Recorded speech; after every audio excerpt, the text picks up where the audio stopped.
Our next speaker has been here since yesterday, and that shows you commitment and passion to the topic. He is here to tell us the perspective from the executive side of the local government. He was the former representative of the 3rd District of Cagayan and the Presidential Legislative Liaison Officer during the administration of the former President Benigno Aquino. Please welcome the Governor of Cagayan, Governor Manuel Mamba.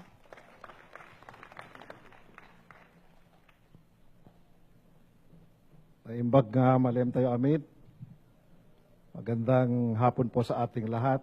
Una-una, nagpapasalamat ako sa Rappler sa pag-imbita sa amin. In fact, kasama ko yung mga PDRRMO ko, yung Social Welfare Officer ko, yung PIO ko, because we really want to learn from you. And we are learning a lot from Rappler. Let's give a big hand sa Rappler.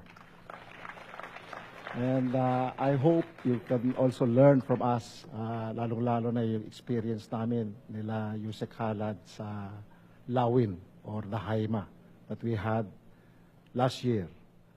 Anyway, it starts this way. Cagayan is at the northeastern tip of the Philippines. It has a total land area of more than 9,000 square kilometers. It is about 480 kilometers north of Manila, 2,700 plus kilometers southwest of Tokyo, and 570 kilometers south of Kaohsiung. Sitting along the Pacific Typhoon Belt, the Philippines is considered the 3rd most vulnerable country to climate change. Hence, if the Philippines is visited by an average of 20 typhoons every year, and at least half of that enters and lands in Cagayan, we could say that Cagayan is perhaps one, if not the most vulnerable province to climate change. This is why my first official act upon assumption of office in July 1, 2016 is the issuance of Administrative Order Number 1, creating the Cagayan Incident Command System in response to disasters and emergencies and situations approaching crisis level, and the establishment of quick response stations in the province. On August 10, 2016, I also issued Executive Order Number 3, creating the Provincial Office for People Empowerment, or POPE, and providing for its powers and functions. On the same day, Executive Order Number 4 was also issued, creating the Task Force Lingkod Cagayan and providing for its composition and functions. I was only on my 4th month as the Provincial Local Chief Executive when Typhoon Lawin, or Haima, was detected to make a landfall in my province, Cagayan. We all learned valuable lessons from Yolanda, and what we should and should not do. I knew I had to act swiftly, decisively, and firmly. The DOST, Pag-asa, and the RRMC were emphatic in their weather update and warnings on how strong and possibly catastrophic Lawin would be. Responsibilidad kong pangalagaan ang aking nasasakupan. Lawin turned to be a super typhoon with a massive 600-kilometer diameter and a maximum winds of 225 kilometers per hour and a gustiness of up to 315 kilometers per hour.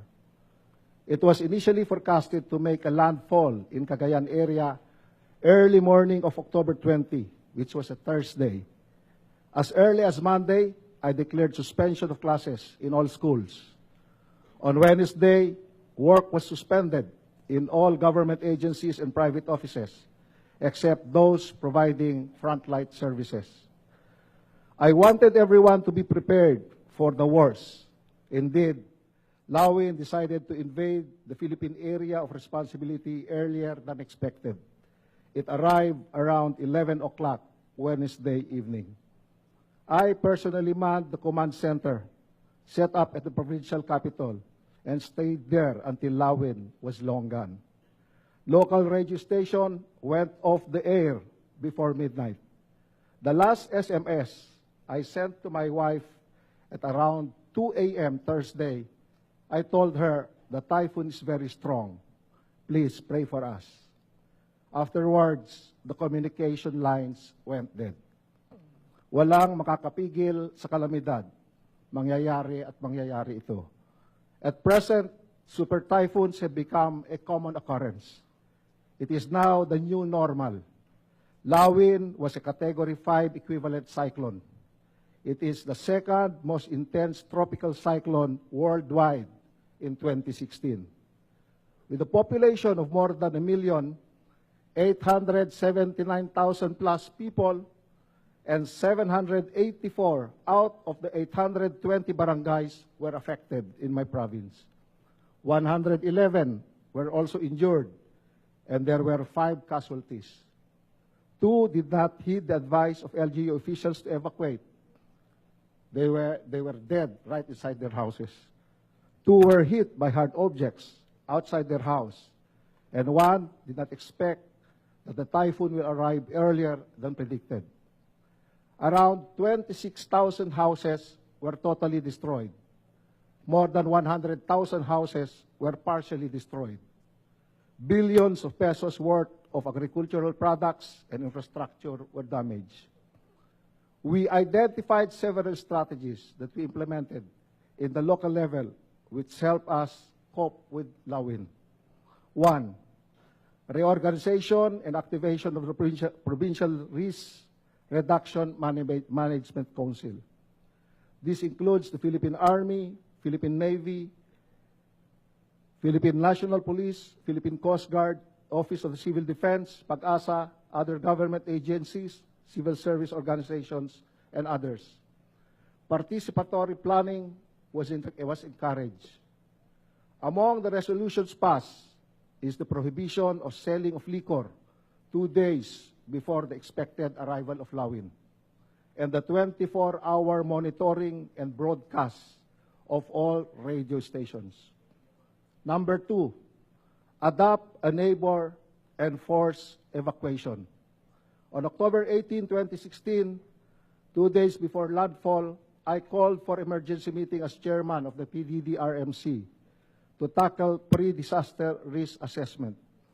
It was during this meeting that the body agreed to immediately enforce a preemptive evacuation and the Adopt a Neighbor program.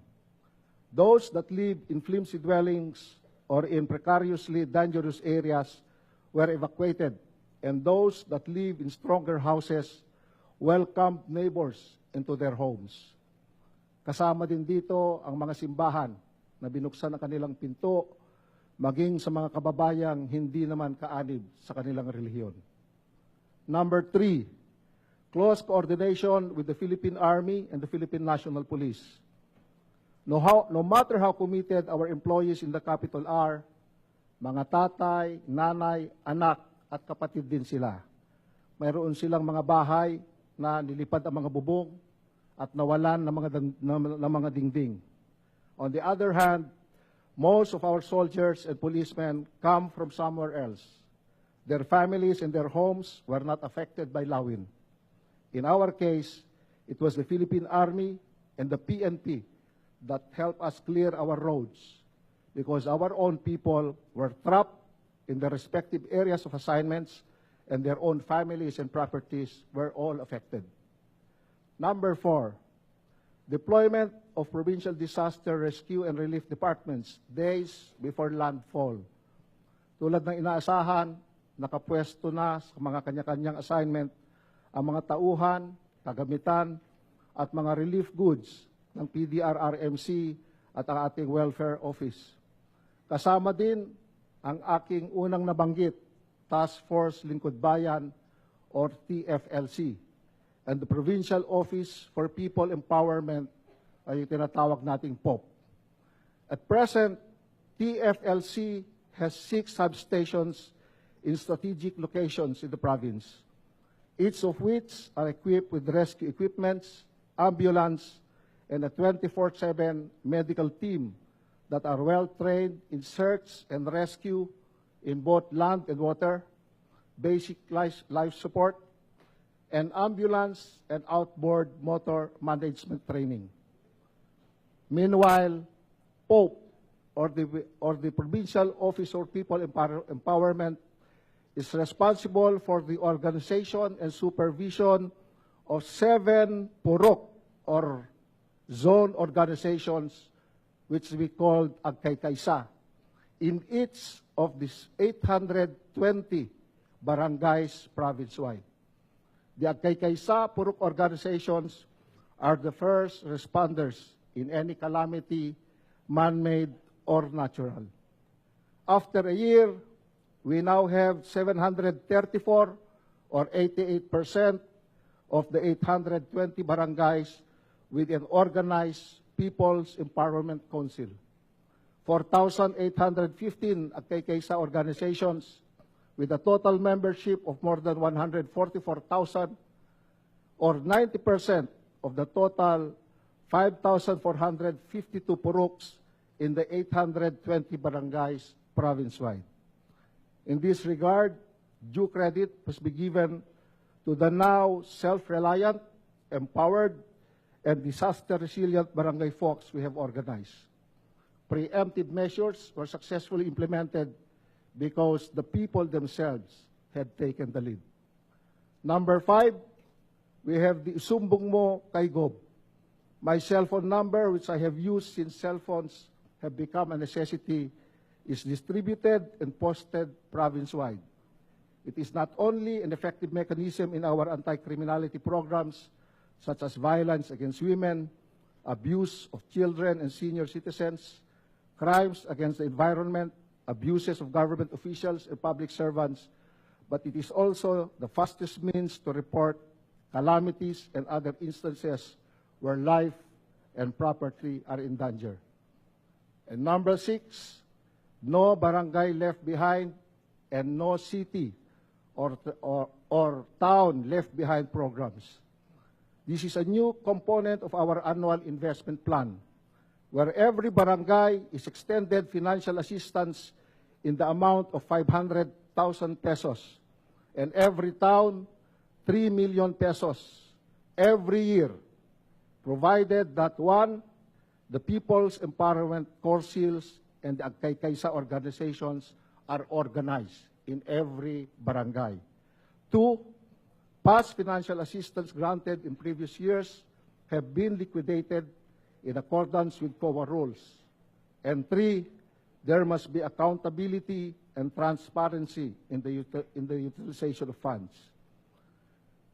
With the No Barangay Left Behind and the No City or Town Left Behind program, our LGUs can now implement disaster mitigation projects which they could not do before because of limited development funds. 3 months after Lawin, we held the first ever Climate Change Summit in Cagayan in partnership with the DOST, DA, the American Chamber of Commerce, and PMFTC to discuss Lawin and the lessons learned from it. In the end, there is really no better strategy but to plan and prepare. Maraming salamat po sa ating lahat, and God bless all of you.